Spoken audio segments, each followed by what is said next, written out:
In this Foojay Podcast, we enter the world of mathematics as we will talk about vectors and how they are crucial for AI and machine learning. Welcome to the Foojay Podcast, all your news about OpenJDK. ChatGPT explained to me that a vector is a mathematical structure that holds numerical values.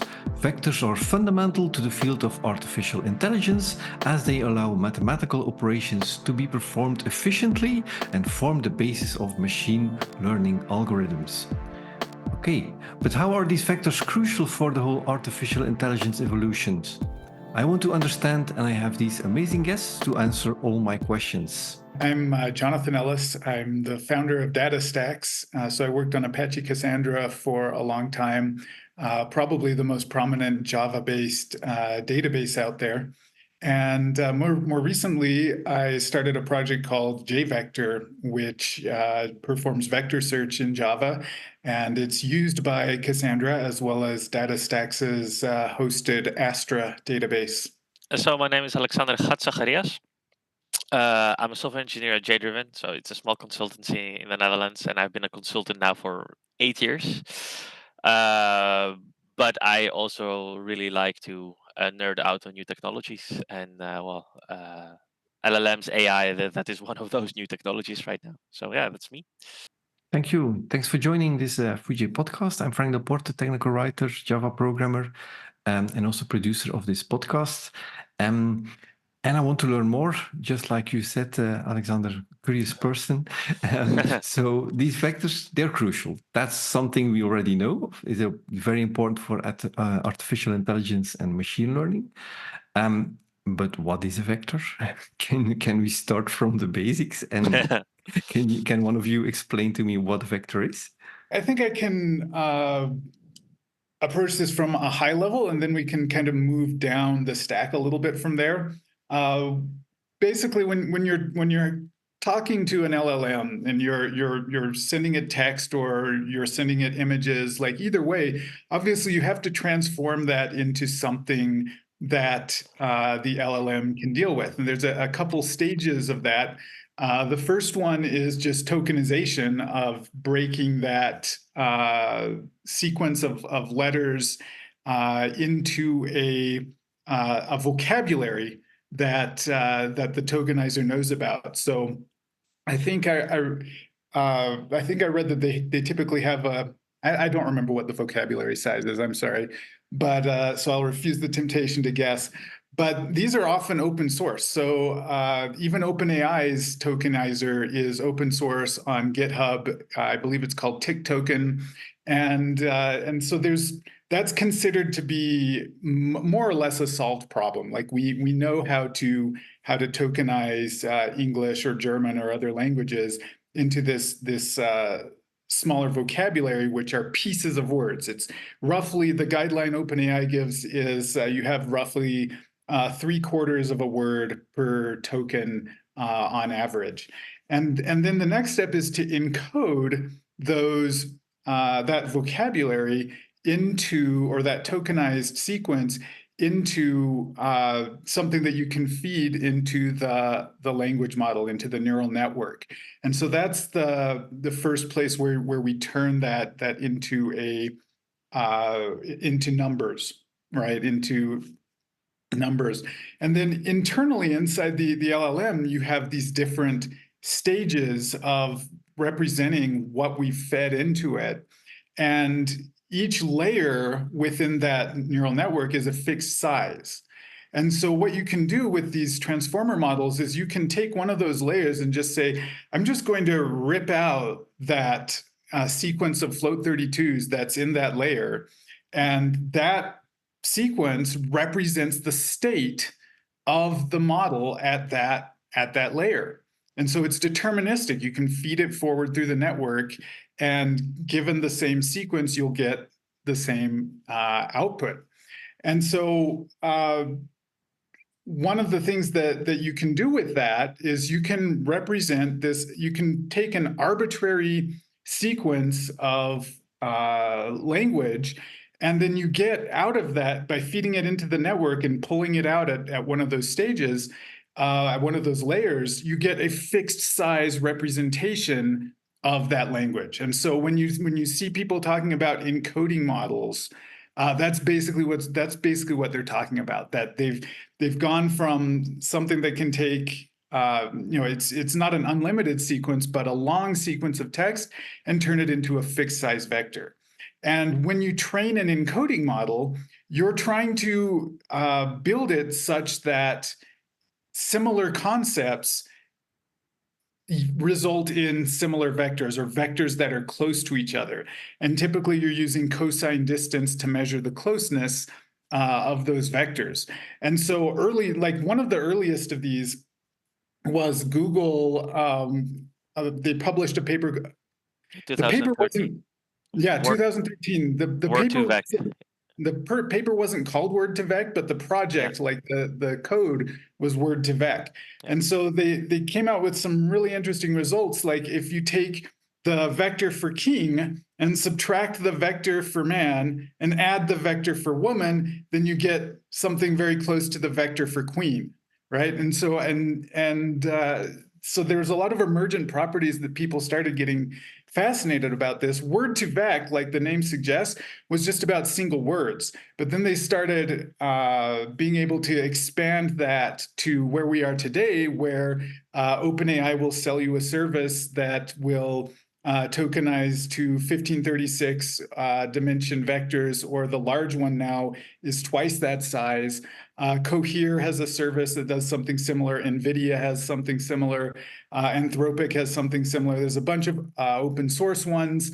So yeah, so I mentioned earlier that the tokenization is not considered a place where people have like competitive secrets, and OpenAI's got theirs open source.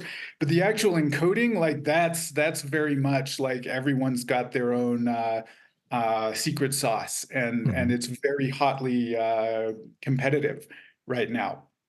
So these vectors are a series of floats, and very easy to search to find the closest relatives. Alexander, at Fox Days Brussels, I saw you gave a presentation about this subject. You took a very strange approach of illustrating this with a game and finding a matching card or a matching action of a game. Can you explain how this helps to explain how vectors are used? Well, well, the thing is, I have a background in games, so whenever I try to learn something new, I try to make a game out of it, gamify it a little bit, I guess. Because I'm a visual learner. So then I thought, okay, I played Dungeons and Dragons. So is it possible for me to just find spells in Dungeons and Dragons by just querying random things and try to find what I did, what I'm searching for? But the big difference that between the demos I used and what Jonathan just said is I didn't use a tokenizer in between. So typically you want to use a tokenizer to or a text splitter, a word splitter, or a paragraph splitter to make smaller chunks, and then tokenize those words and then vectorize everything. And I just sent the whole text as it was to an embedding model and got a vector representation, then saw what I could find and what I couldn't find. So it was like a couple of steps before like the whole LLM stack, so to say. It was really pure. Okay, I have two vector representations. What can I type to find what I search for? Or do I need to change my data models? Do I need to change my data ingestion pipelines, stuff like that? So it was very much more experimental, and being able to visualize it in game made it for me very easy to, trial and error. Okay, this doesn't work, this works, and continue on from that. Mm-hmm. I found a recording of your talk of Devox, I think. I will add it to the show notes for people interested in this. I find it very informative of how you try to explain these complex things of vectors and how you can find the nearest match of them with this game approach. So if I go back to the tokenizers, so a tokenizer, is that really tied to how it's implemented? So the OpenAI tokenizer, could you just use it for another type of application, or is it really tied to how their ChatGPT works? I work with vectors like once I get the vector, right? So somebody else is building the encoding model and the tokenizer and everything else. So I mostly work with it like, here's a billion vectors, and I want to be able to find the closest matches. But my understanding is that the tokenizers are not particularly tied to a single model, and you could potentially reuse that in another project. Yeah, I think so as well. From what I've understood and read, I think it's pretty reusable left and right. Then we also have the topic of databases. So I come from a generation with transactional databases.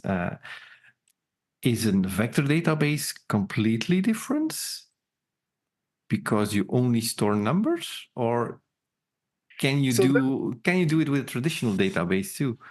this is where I have a strong opinion that is potentially controversial, but I think I'm going to be proved correct in the next couple years, which is that vector search is useful, but you don't need a special vector database to do useful vector search. And so if you look at a vector database like Pinecone, like the vector is always your primary key, to use database terminology. And so there's no such thing as a query that doesn't involve the vector. In other words, so for instance, let's say I want to be able to track the articles that Jonathan Ellis wrote.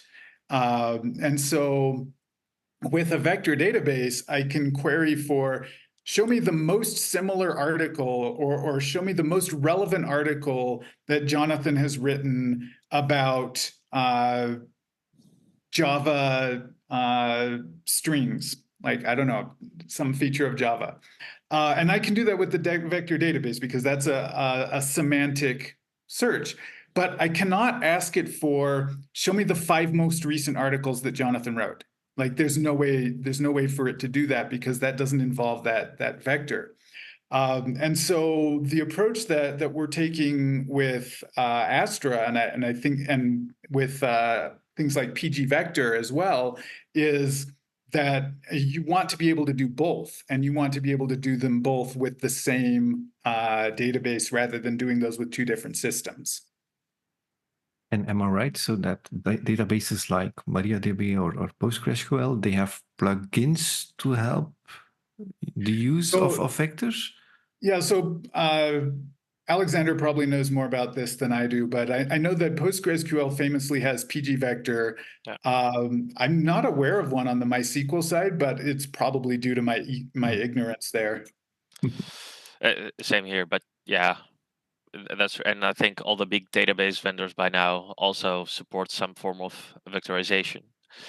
MongoDB has it. Neo4j, you can vectorize your nodes in the graph database, which is kind of interesting to me. So yeah, they all try to support it at least by now. I don't have this much knowledge about this topic, so I'm really struggling to find how. So if a vector database is only numbers and floats, how does it go back to a chat answer? Is that the model that's in between which uses this to build up an answer? So the vector database doesn't contain any text anymore, or does it? It can. It can. For example, in the demos I used in my presentation. So, like Jonathan said, the vector is literally the primary key. But when I hit something, I have all kinds of associated metadata with this object, with this vector, and then I will just retrieve that. So then I know all kinds of properties about what I just found, and then I can use that however I want. But I'll be honest, I don't know. I'm not sure if that is exactly also how LLMs work with a vector search. I don't think so, but I'm not sure. The vector search is used as part of retrieval augmented generation, or RAG. Yeah, And exactly. so Yeah. that you typically have your LLM, you want to give it some LLMs are notorious for hallucinating and making things up when they don't know the answer. And so one of the best ways to ground it in reality is to give it some background information about the question you're answering. And so that's where the vector search comes in, is you take the query that you're trying to give to the LLM and you go to your database of context and you say, what are the most relevant documents to this query? And then you pull those out and give it to the LLM as part of your prompt that you're giving it. That's something I've been experimenting myself, to search in the Azul documentation without promoting a Python library, for instance. And that's where I ended up with my first test is I want my system, my chat system, to only answer Java-related questions. So that's a bit what you do with this RAG. So you give it a list of topics and ask it politely to stay within those topics, but then still that hallucinating can happen, correct? Yeah, this is actually a place where something that looks straightforward is actually fairly difficult, because what vector similarity can give you, I'll back up for a second. So you mentioned earlier that, hey, this is an easy thing because now we have two vectors, we can compute the distance.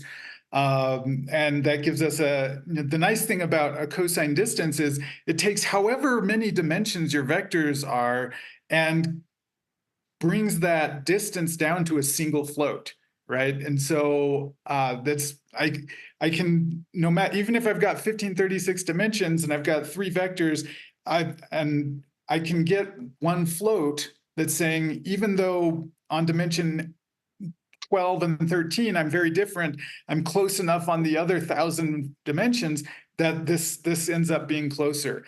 But what's difficult to do is to set a threshold and say, above this threshold is relevant, above this threshold is related to Java, and below this threshold it's not.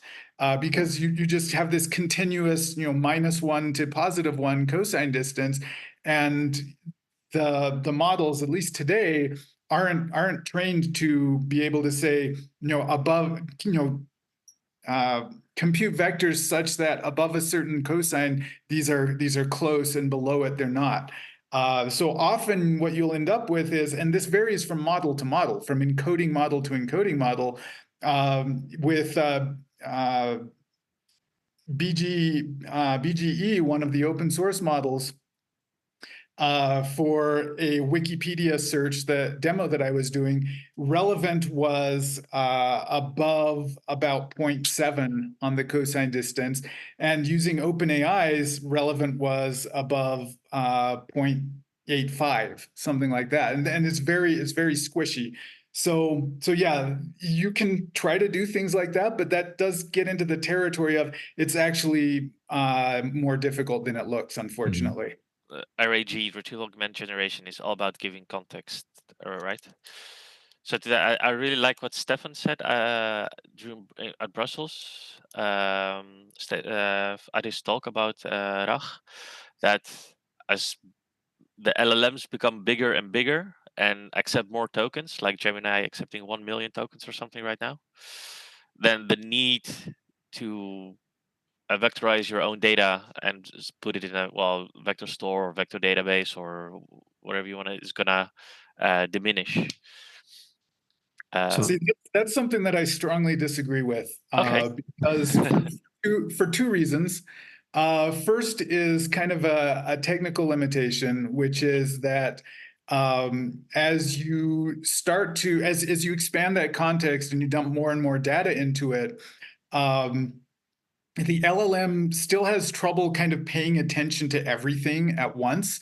And it does okay with when people do needle in haystack searches, right? So they give it, here's 1 million tokens. Now find the part where I asked, where I said what Paul Graham had for lunch, right? And I'll sneak something into this document that has nothing to do with what Paul Graham had for lunch, and I'll have it look for that needle in the haystack. They're actually pretty good at that on balance. But when you start asking for multiple needles, then the performance gets not nearly as good. So there's some technical issues there, just in terms of being able to track multiple things across a very large context. But the bigger problem is that the more if you giving an LLM irrelevant context is worse than not giving it context at all. And so there's you still need to prune what you're giving an LLM and make sure that what you're giving it is actually relevant to the question you're asking, or you're going to be in a case of garbage in, garbage out. You can't just throw everything at it and hope for the LLM to sort it out. It's not good at doing that.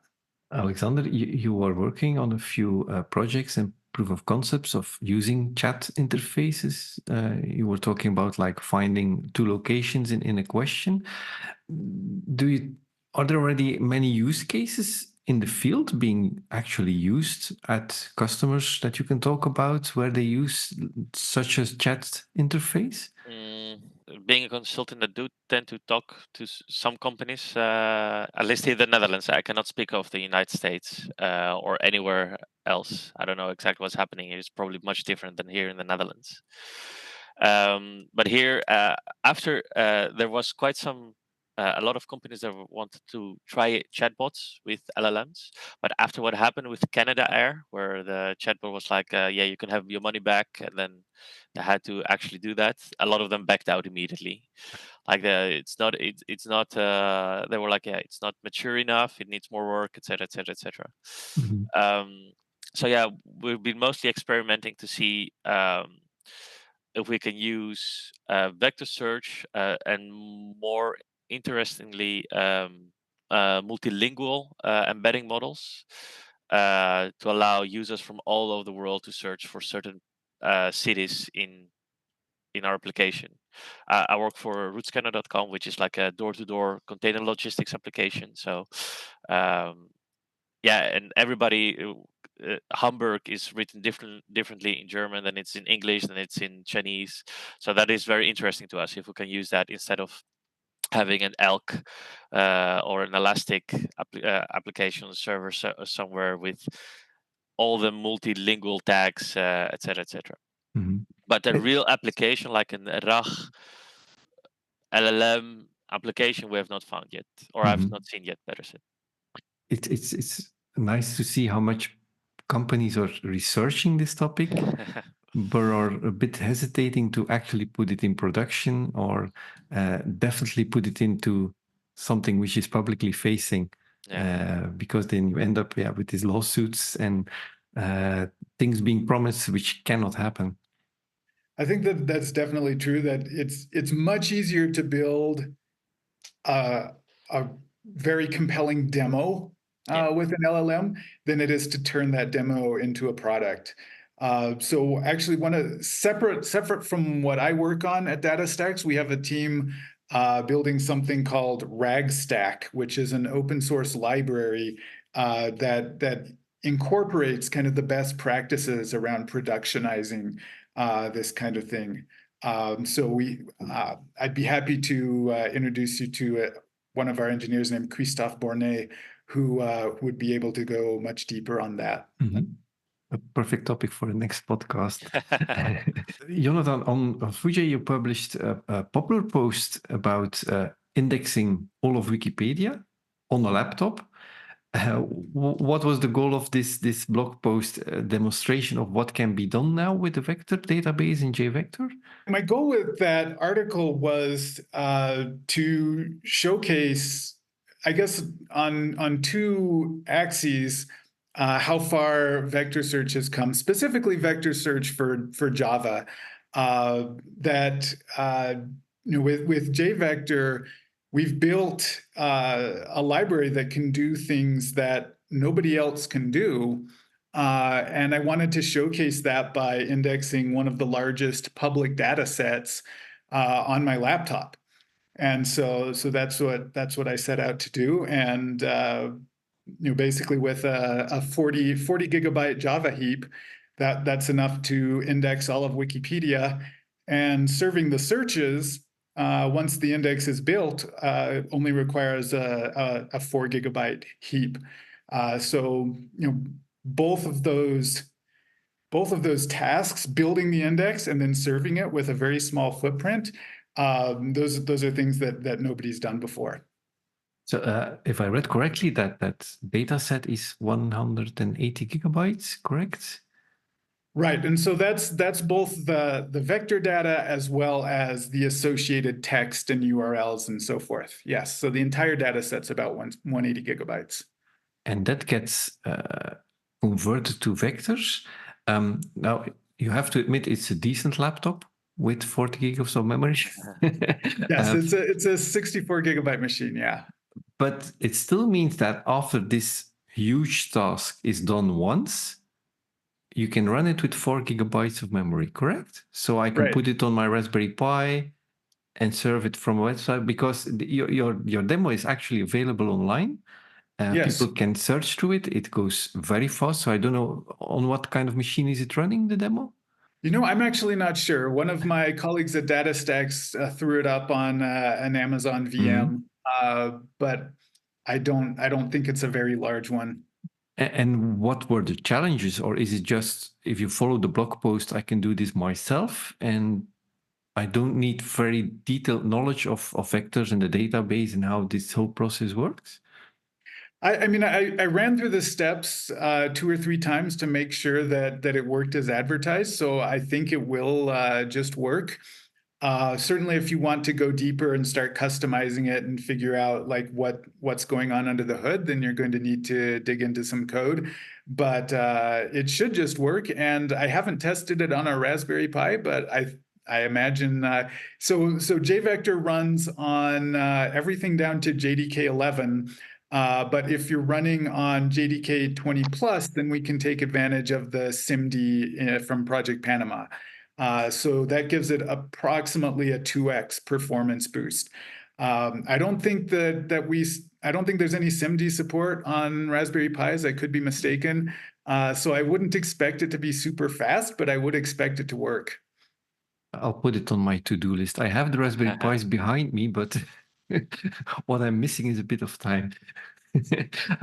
But you mentioned a good topic. So from, what was it, version 21, 22 of Java? So actually from 20, the subset that JVector uses is the same from 20 and later. Yeah. And so they've added new things, but they haven't broken anything that was released in Java 20. Java 19 is too old. Things did change across there. But from Java 20 and on, it works. I'll caveat that by saying that there's actually some new stuff in 22, specifically around the native memory representation, where you can, in older versions, if you wanted to take a float array and do stuff with native code and then bring that back into the JVM, you actually had to copy the JVM float array into a native memory area, which obviously, copies are the enemy of performance. And in 22, you can actually just wrap that internal JVM float array as a memory area that native code can access with high performance. And so we take advantage of that for some of the optimizations. But the basic vector search SIMD acceleration doesn't require that. We have this 6-month release cycle with improvements in every version. How much improvements are you expecting from the next release? So you already mentioned foreign function and memory API from Java 22 was JEP 454. For Java 23, which will be released in September, we have the vector API, but it's already the 8th incubator. So this means that they already were evolutions in the 8 previous editions of Java releases, and it's still not finished.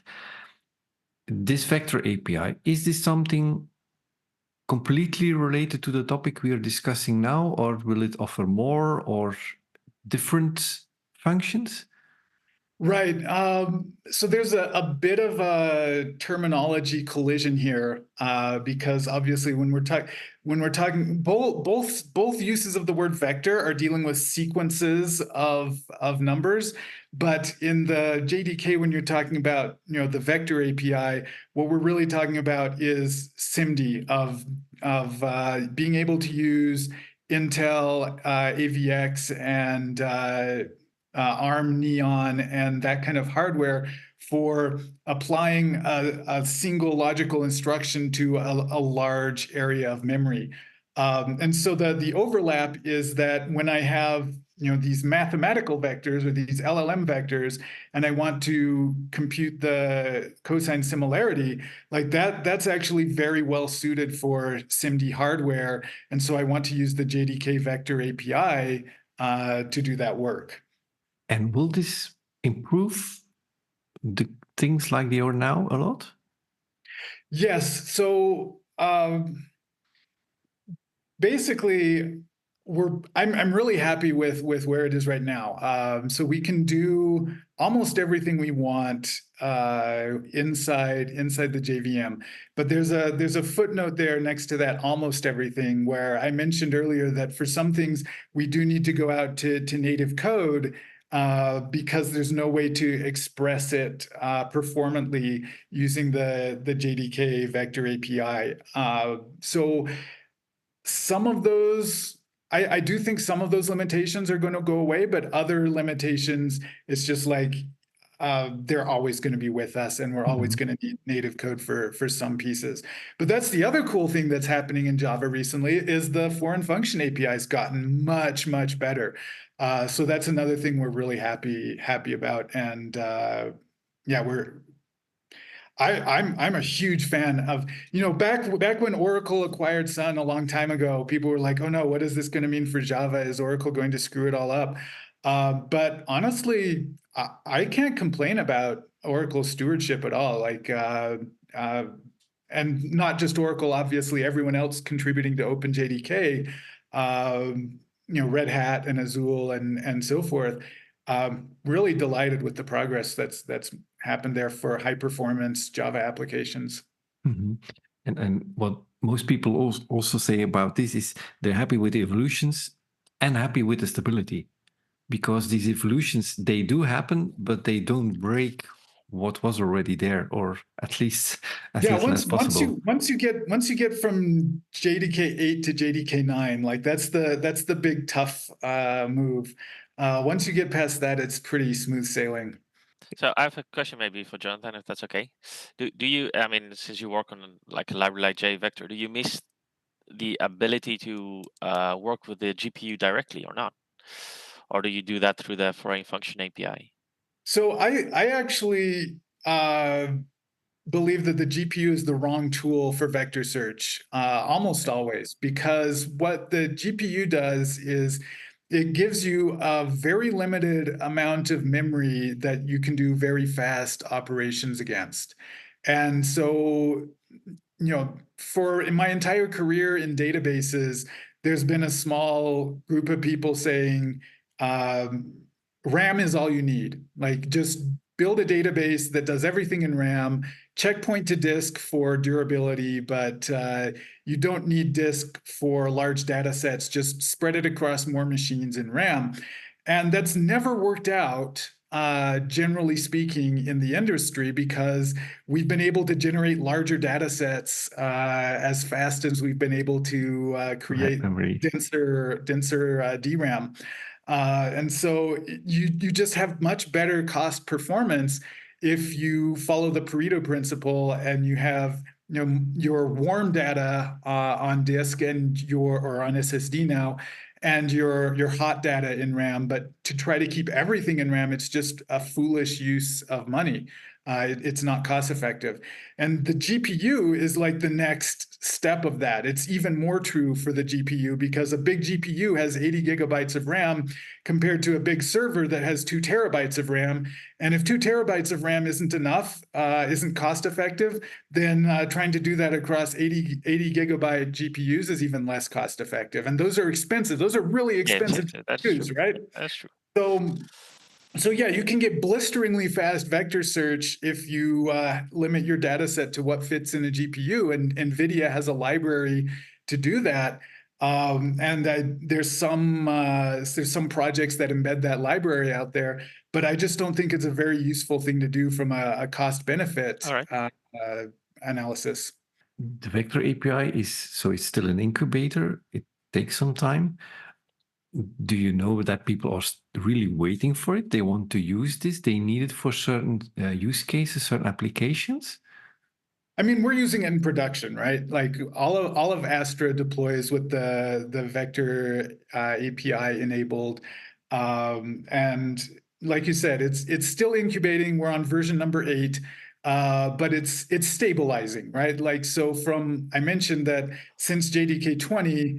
We run the same code on 20, 21, 22, even though that's 3 different versions of the vector API. So there's changes, but they're mostly changes around adding things now and saying, oh, this is going to be useful, let's put this in, rather than saying, oh, like we screwed this up and let's remove it and break people's code. So, I mean, it could happen. Like it could happen that JDK 23 or 24 says we're going to change things up and you need to rewrite your code. If that happens, we can adapt. Like all of the vector API code is self-contained, and we'd be able to adapt that if necessary.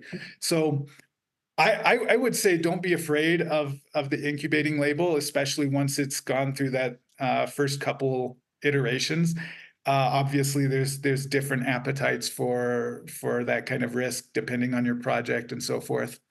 Alexander, is that something that you see in production that people No. tend to use incubator features? Probably not.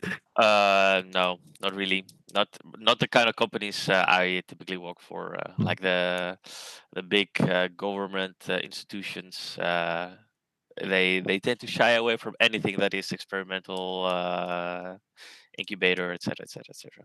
And do they stick to the long-term supported versions? Yes, always. So we typically never go from well, now at Roots can we do, but like Port of Rotterdam and other big government institutes, typically they go from LTS to LTS, never in between. So they never really upgrade in between. But it is a way, this 6-month release cycle for developers to really experiment with what's happening in Java and be prepared that as soon as something becomes a final version in a long-term supported release, that they can start using it. I mean, arguably, but it really differs per team, right? I've heard it often that they say, yeah, but we're not allowed to use that version, so why even bother experimenting with it in our local stacks or whatever, and things like that. So it really differs between. That's why it's such a good balance, though, right? Because this LTS every 2 years and the 6-month releases in between means that the very conservative organizations can go from 17 to 21 to 25, and that's fine. But then companies like DataStax can start using those, improved foreign memory access APIs in 22 as soon as it's released and not have to wait for that extra 2 years. So I'm really happy with the balance, and I think it does a good job. If you look at the future of chats and these large language models, what are you expecting? I know this is a very hard question in the next year because things change so fast that we could not imagine 2 years ago where we are now. I guess I'll give you a prediction. Right now, almost everything is being done with single vector representations. And so, Alexander mentioned that part of the state of the art approach is if you have a larger article, you do want to break that up into chunks. And those chunks are often going to be sentence length or 2 or 3 sentences, but the larger you make them, the less specific the content gets. And so that comes back to what I was talking about earlier, is you do want to give the data, the model, only the most relevant data. And so you don't want to give it like entire documents worth. You want to give it paragraphs worth or sub paragraphs. But the state of the art right now is to take that paragraph and convert it into a single vector, and then the next paragraph into a single vector, the next paragraph into a single vector. The problem with that is that despite the best efforts of the embedding models developers, it's difficult to, perhaps impossible, to capture the full semantics of a 200 or so word chunk of text in a single vector. Even though it's very large dimension, it's just really difficult. And to be more specific, what we see is that embedding models struggle with out-of-bounds data. And what I mean by out-of-bounds is tokens that are not often present in the training data. And so one of the specific areas that this comes up with is people's names. And so looking for, if I just go to a vector search and I type in Jonathan Ellis, or I type in Frank Delporte, I'm probably not going to get very good answers out of that, because it wasn't, there weren't a lot of Jonathan Ellis's in the training data, and there weren't a lot of Franks in the training data. And so what one researcher out of Stanford, who he just said he got a tenure track position at a university somewhere else. I don't remember where, but he did this as part of his PhD work at Stanford. He created something called Colbert, and what that is it's a way of, instead of creating one vector per chunk, you create one vector per token. And that vector per token uses a transformer model to semantically shade or semantically adjust the vector that comes out for each of those tokens. And so now instead of having one vector for that 200 words, you have 200 vectors for that 200 words. And then your search becomes, I want to capture the aggregate similarity across multiple vectors. It's actually a more computationally challenging problem, as well as it gives you much better results, much more relevant results, because it solves that problem of out of bounds data by working at the token level. Mm-hmm. So I think that's the future of vector search. I would say that probably only the most cutting edge vector search nerds know about it right now, but I think it's going to be a lot more relevant in the next 12 to 18 months. Mm-hmm. Will it also have an impact on the cost, ecological cost, energy cost? Because I don't know, I'm not sure, Alexander, if you shared that slide or it was in another presentation. There is this graph where you see the costs, the energy cost of doing a search difference based on the difference of the model. If you say that instead of one vector, you will have 200 vectors, I can imagine that the storage will be higher, the number of calculations to find these will be higher. To the first part of the question, there's it's a very much an active area of research to be able to figure out, how do you compress this better? How do you narrow down your scope of search better using those multiple vectors? Because part of it so the first Colbert paper said, hey, let's just throw a standard vector index at this. And that worked, but it wasn't very fast, and it took a ton of storage. And so then the next papers that he wrote building on that were, let's figure out how to do this more efficiently. And I don't think we've hit the limits of that. I think there's more to discover there. But for the second part, I mean, this is where I'm on Team Nuclear. I definitely think that we should be spending a lot more effort on how do you make clean energy cheap and ubiquitous, rather than trying to figure out how do we make people use less energy. Which is a big challenge for the future, I guess. Something else that you want to talk about, or that people need to know about the whole vector thing? I'll throw out one more thing, which is that So this is a little bit more in the weeds than we've talked about most of the show, but I'm going to go there. One way to make vector search less expensive and more efficient is to make your vectors smaller. And so that's called quantization. Like how do I capture most of the information in this 1536 dimension vector in a much smaller compressed version? And there's a couple ways of doing that. The most effective in general is called product quantization. And the most buzzwordy is called binary quantization. And the reason that I draw the distinction there is that I think product quantization is almost always better, but binary quantization is much faster. And so that's why it kind of makes headlines, because in binary quantization, you take your float 32, your sequence of float 32s, and if a float 32 is negative, you encode it as 0. If it's positive, you encode it as 1. That's binary quantization. And so now to compute the similarity between those compressed vectors, it's just a Hamming distance. It's just how many of those zeros and ones are different in each position across the vector. And you can do that like blisteringly quickly on modern hardware. Like there's assembly level primitives to say count the different bits in this 64-bit long. The problem or the reason why I like product quantization even more is that you lose less accuracy and you can compress things even more, which helps your cost model. So binary quantization, obviously, it's a fixed 32x compression when you're starting with float 32s. With product quantization, I can actually compress 64x with the popular model. So I can get better compression and almost as good speed.